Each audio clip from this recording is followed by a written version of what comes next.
যদি আসল নামাজের সময় হয়ে যায় আমি গুনাহগারে তোমার হইয়ার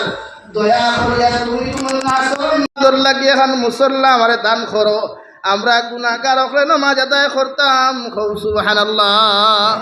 খবর গিয়াও নামাজের অভ্যাসে ডাক দে আর যে সময় উম্মতে নামাজের কথা হয় ফরিস্তা হল যাই গিয়া আর সওয়াল করেন না আল্লাহ জিকার করবা আই গেলা এখানে আপনার এমন এক বন্দার কবর আমরা ফাটাইছিলাম বেটা এখন নামাজের টাইম হয়ে গেছে আসর রক্ত নামাজ পড়তো আল্লাহ খুশার আদিয়া কইব ফরিস্তা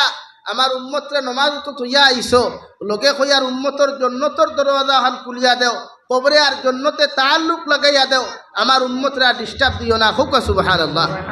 নামাজ পড়ো নামাজের মুসল্লা যাই যেন যাইবা ক্ষেতর মাঝে যাই আমরা কৃষি কাজ করনেওয়ালা মানুষ অসহায় গরিব মানুষ দুর্বল মানুষ দিন মজুর মানুষ ইতাবালা কথা কিন্তু নমাজ তো আর দুর্বলতা আটকাইয়া রাখে না রাখেনি ভাই নমাজ তো আপনার কৃষি কাজে আটকাইয়া রাখে না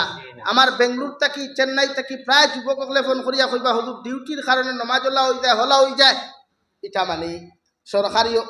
বেসরকারি কোম্পানির ডিউটি করলে কিছু রুলস মানা লাগে কিন্তু নিজের মাঝে চাহিদা রাখা লাগে নিজের মাঝে উৎসাহ রাখা লাগে নিজের মাঝে সবচাইতে বেশি জরুরত মনে করা লাগে যে আমি ডিউটি তাইলেও আমার নমাজ ফাঁস হকতাছে আমি ডিউটি তাইলেও আমার আল্লাহর খাম ফাঁস হকতাছে আমি বন্দার খাম করিয়া যখন আমার পেট ঠান্ডা করবার লাগি আরেক বন্দার গুলামি করিয়ার আরেক বন্দার কোম্পানির চাকরি করিয়ার তা আমি জমিন থাকি জন্য তো যাইবার লাগিও তো যে মালিকে আমার আরেক মালিকের গুলাম বানাইছে তো হি মালিকের তো গুলামি করা আমার লাগি ফরজ না নিরে ভাই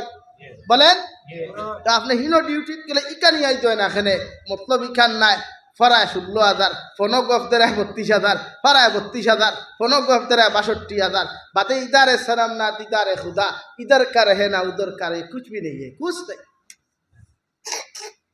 लेकिन नमाज पढ़ो दुनियार মানুষের হাম পড়তে যদি এত গুরুত্ব থাকে এত পেরেশান হও সামান্য 16 আর 17,000 আর 32,000 মাসে ভাইবার লাগিয়া যে আল্লাহ তোমারে না পাক এক ফুটা অপবিত্র পানি থেকে ফাটাইলো যেদিন তোমার নাম কোনো কে চিনত না তোমার বাফর মুখ তো আসলে কোনো গুর ব্যাঙ্গেও জানতো না ও জায়গাটা কি আল্লাহ তোমার এত সুন্দর হাত আর পাও মুখ দিয়া জমিনও ফাটাইয়া আজকে তোমার সুন্দর করে খাদ্য নারিবা গিয়া পেট পর্যন্ত খানি হজম করার তোমার লাখান কত বেটা আছে খাইয়া হজম করতে পারেন না মুখে দিয়া বমিয়ার পায়খানার রাস্তা ডাইরেক্ট হয়ে যার গিয়া তোমার লাখান কত বেটা জমিনও আছে দেখো না গিয়া বেটায় মাংস খাইতে পারে না ডাক্তারে না করিয়া দিলাইছে তোমার লাখান কত বান্দা আছে বেটারে চিনি নিষিদ্ধ করিয়া দিলাইছে আল্লাহ তো সারাতটা কি তোমার হেফাজত করিয়া চিনি খাইতে দের মিষ্টি খাইতে দের মাংস খাইতে দের ই আল্লাহর ইবাদত ফরজ না সুন্নত ভাই বলেন ই আল্লাহর ইবাদত ফরজ না সুন্নত ভাই নাই ও খালি মুখ পড় আজান ওর খালি গোয়া লইতে আনি শাক লইতে আনি মাছ লইতে আনি আজান কিন্তু মসজিদে দিতরা যে বেটায় আজান দেন এই বেটায় বুধ ভাইতরা নাই মুক্তরি হতো নাই ওলা এলাকি আপনারা মসজিদের প্রতি গুরুত্ব দেন নামাজের প্রতি গুরুত্ব দেন প্রতিটা পুরুষে ওই গেছে গিয়া নামাজ আদায় করেন হযরতে আলী রাদিয়াল্লাহু তাআলা আনহুরে নবীজি ফরমাইন ইয়া আলী সালাসাতুল্লাহ তুআখিরাহা ও আলী তিন খামো কোনোদিন দেরি করিও না এক নম্বর আসসালাতু ইদা আন আমি নবী তোমারে খয়ার নামাজের যে সময় হয় নামাজের যে সময় ওক্তই দিব আলী আর কোনো বাহানা দেখাইও না বাহানা টুকাইও না আমি নবী মুহাম্মদুর রাসূলুল্লাহ তোমারে খয়া দিয়ার নামাজের সময় মতো তুমি জমিনের মধ্যে নামাজ আদায় করিয়া নিও সুবহানাল্লাহ কারণ নামাজ এমন এক আমল রে ভাই এমন এক বস্তু রে ভাই দুনিয়ার সারা আমল করিয়া আল্লাহর অত নৈকট্য ভাবা যায় না বন্দায় যখন তার সম্মানী কফার লাগাই আল্লাহর কুদরতের কদম সজ্জা দিয়া আল্লাহর নৈকট্য লাভ করতে পারে সুবহানাল্লাহ আর মুমিন ওইতে হইলে নামাজ লাগবো নামাজ বাধ্যতামূলক ও তা হরুথায় নামাজের কথা হইন না ও তা হরুথা বাদ ইগে আপনারা হাইলা খান দিতেছি চাচা এখন আছে মতো উচ্চারণ হ্যাঁ ই চাচা ভাগনামি জানেন নামাজ জানেন জানি পাথর না এই চাচায় গাড় ফাঁকনামি জানেন নামাজ জানেন নানি অথচ ফাঁকনামি শিকা ফোর্ট না নামাজ পড়া ফোর্ট পাথর না এরে বেদার হয়ে গেছো নিশারা আমরার লাগি নমাজ পড়া ফোর্ট না ফাঁকনামি শিকা ফোর্ট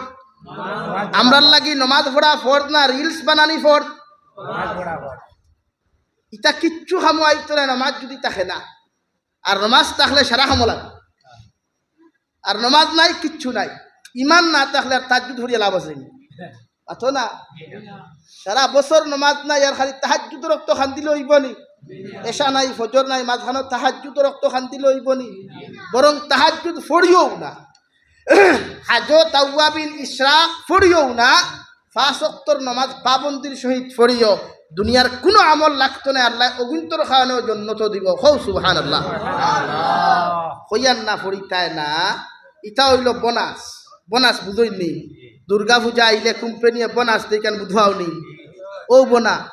তাহাজ্জুদর নামাজ বোনাস ইশাক নামাজ ইটা বোনাস ও তা ফড়িলে গুণ ভাইতায় না ফড়িলে গুনাও নাই সব মাত বুঝবাইছো নি সাব হল হ্যাঁ ওদের অটি অটি অটি বুঝনি অটি কয় ঘন্টা ডিউটি বলে 8 ঘন্টাতে 10 ঘন্টা বলে 4 ঘন্টা 2 ঘন্টা অটি করি বেতন বাড়ি তো ওইগুলো অটি ডিউটি অটি খাম ও হনো 2 ঘন্টা কাম করলে 5,000 টাকা ভাদিল হইতে বুঝাও ফেট্টুসার কামকে বড় করতে বুঝাও ইনো আল্লাহরে খুশ করবার মনে জ্ঞান হয় না লাগি ইশরাক তাহাজ্জুদ চাষ আওয়াবিন হাজত ইটা হইল অটি নামাজ করলে সব না করলে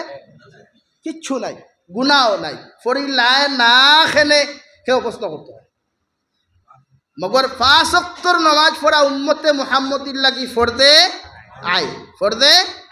পড়িবা তো ইনশাআল্লাহ নামাজ পড়িবা আপনি মসজিদে আইতে ওয়াইফরে কইবা জি আমি তো মসজিদে যাইতেছি আন্নেও নামাজটা আদায় কইরা নেন হেতিরে কইবা হেতিও তো নামাজ পড়তে হইব না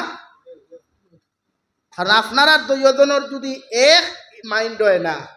তে হরুতাই গুণ এক হইতা নাই এলাকা আমি প্রায় সময় আপনারা হজরতে লুকমানে হাকিমর নসিহত করিয়া থাকি যে হজরতে লুকমানে হাকিম এত বিশিষ্ট এক মানুষ বিখ্যাত এক মানুষ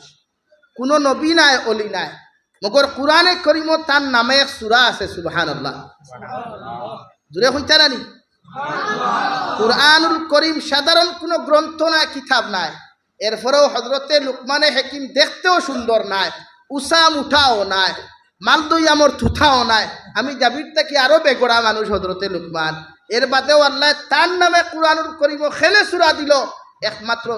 পরহেজগারি মুত্তাকি এমন তাকওয়া আসলো এমন পরহেজগারি আসলো এমন এক অন্তর আসলো জীবনে কোনো মানুষের গালি দেওয়া তো দূরের কথা রাই পর্যন্ত হিংসা করছুন না হুকা সুবহানাল্লাহ তাফসীরে ইবনে কাসীর